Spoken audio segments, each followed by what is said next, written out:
Avec cette carte, tu vas devoir te connecter à ton féminin sacré. Ouh. Alors, c'est pas l'ermite, mais c'est peut-être la femme de l'ermite, je pense. Moi, j'ai envie de dire ça un petit peu, c'est la femme de l'ermite. Je vais te la montrer. Alors, bienvenue sur ma chaîne, bienvenue dans Un jour, une carte, sur ce défi que je me suis lancé sur ces 78 lames de tarot, te proposer une carte par jour du lundi au vendredi dès 7 h du matin.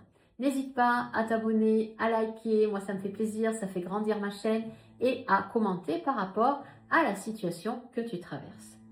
Aujourd'hui, je crois que j'ai Nikio qui ronfle derrière, on a la grande prêtresse. Alors la grande prêtresse, si tu l'as, si tu tombes sur cette carte, c'est que tu as ce besoin de te connecter, mais alors plus, à ton âme, 3 fois plus, 10 000 fois plus.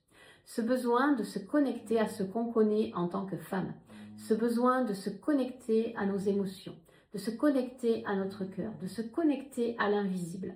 D'être vraiment... Alors, c'est vrai qu'à la différence de l'ermite ici, la grande prêtresse, elle va être immobile, que l'ermite, il va être dans le mouvement. La grande prêtresse ici, elle se pose, elle observe ce qu'elle ressent, elle se connecte à vraiment ce qu'elle est en train de vivre, mais au niveau de son cœur, de son âme, pour vraiment ensuite, et j'insiste avec le vraiment, être dans une énergie dépouillée de tout ce qui ne lui va pas en fait. C'est vraiment ça. Et ensuite, malheureusement, à l'envers, c'est qu'au niveau spiritualité, ça peut être compliqué pour toi de te connecter à ton essence, de te connecter à qui tu es vraiment. Tu fais peut-être par dépit des choses sans goût pour la vie, sans goût pour toi-même, parce qu'il te manque justement d'être relié à ton âme qui veut te montrer le chemin. Ici, vraiment, c'est une carte très puissante parce que c'est une des cartes qui est faite pour suivre son chemin d'âme. L'âme, elle t'interpelle tout le temps. Elle t'interpelle quand tu vas dans la mauvaise direction. Tu sais, quand tu fais quelque chose et que tu sens que c'est pas pour toi.